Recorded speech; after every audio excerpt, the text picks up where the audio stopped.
मैं घटना बता रहा हूँ, ये लगभग ये 2012-13 की घटना है। तब मैं कचहरी में बैठता था, काम करता था। रिटायरमेंट के बाद जो है वो मैं कचहरी में बैठने लगा था समय काटने के लिए। कुछ अपना काम हो जाता था, कुछ और लोगों का काम, यूनियन का काम होता था। तो यूनियन का काम जो है लोग आते थे तो मैं वहीं कचहरी में कर देता था। उसके लिए मैं पैसा नहीं लेता था, सबका काम फ्री करता था।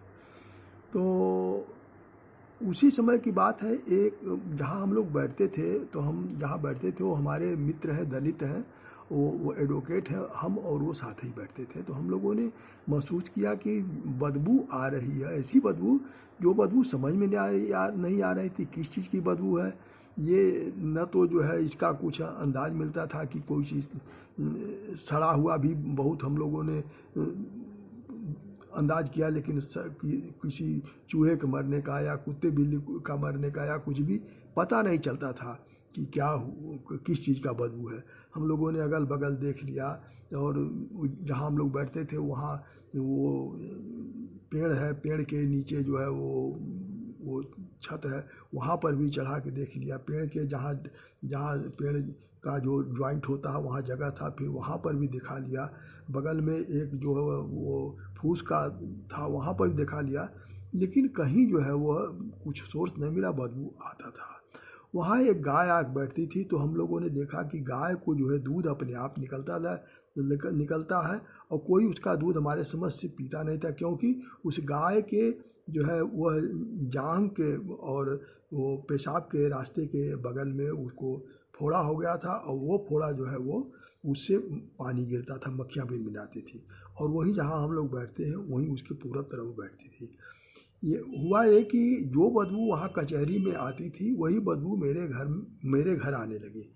मेरे घर हम जो है वो चावल खरीदते थे, तो चावल खरीद करके ड्रम में रख देते थे। 4-5 कुंटल चावल खरीद लेते थे, तो वो साल और 1.5 साल के लगभग चल जाता था।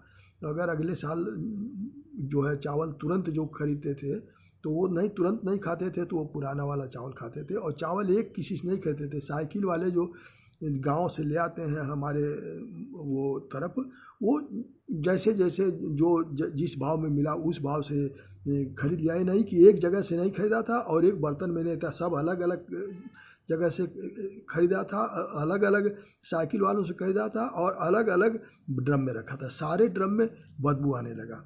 और कुछ दिन के बाद मेरे पत्नी को भी फोड़ा हुआ, और वो फोड़ा से उस फोड़ा का हम लोगों ने वो ऑपरेशन कराया। ऑपरेशन कराने के बाद फिर वो फोड़ा दोबारा हो गया। उसके बाद हम लोग मेडिकल कॉलेज में ले गए। मेडिकल कॉलेज के बाद उन्होंने रिफ़र कर दिया, डॉक्टर ने लखनऊ मेडिकल कॉलेज ले गए। वहाँ पर उन्होंने देखा, और जो है फिर हम लोग घर ले चले आए। घर लेकर आके हम लोग सेवा करते थे, और उसमें जो पानी निकलता था उस पानी का भी बदबू वही बदबू था जिस तरह का बदबू वो कचहरी में होता था, जिस तरह का बदबू चावल में हुआ, और जिस तरह का बदबू उनको हुआ। और इसके पहले मैं बताना भूल गया, 2-4 साल पहले मैं जो है वो संयोग था कि एक कुछ मैं मंत्र पढ़ रहा था। तो मंत्र पढ़ते वक्त क्या कुछ गलती हुआ या क्या हुआ, तो मुझे लगता था कि जो है वो बदबू जो है वो ऐसे ही उसी तरह की बदबू वो आती थी। तो अब जब मैं मंत्र पढ़ता था तो बदबू आने लगती थी। तो अब 2013 दिसंबर में मेरी पत्नी उसी से मर गई, और जब मर गई तो मरने के बाद वो चावल तो ख़त्म भी हो गया था, कुछ था, लेकिन चावल उनके मरने के लगभग 6 महीने तक बदबू था, और चावल तो भी ख़त्म हो गया। और उसके बाद जहाँ कचहरी में जो गाय बैठती थी, वो गाय का जो बदबू आता था वो उसका फोड़ा भी ठीक हो गया, और वो गाय जो है ठीक हो गई। तो कहने का मतलब है कि ये ऐसी बात है जो सोचने वाली बात है कि ऐसा क्यों हुआ।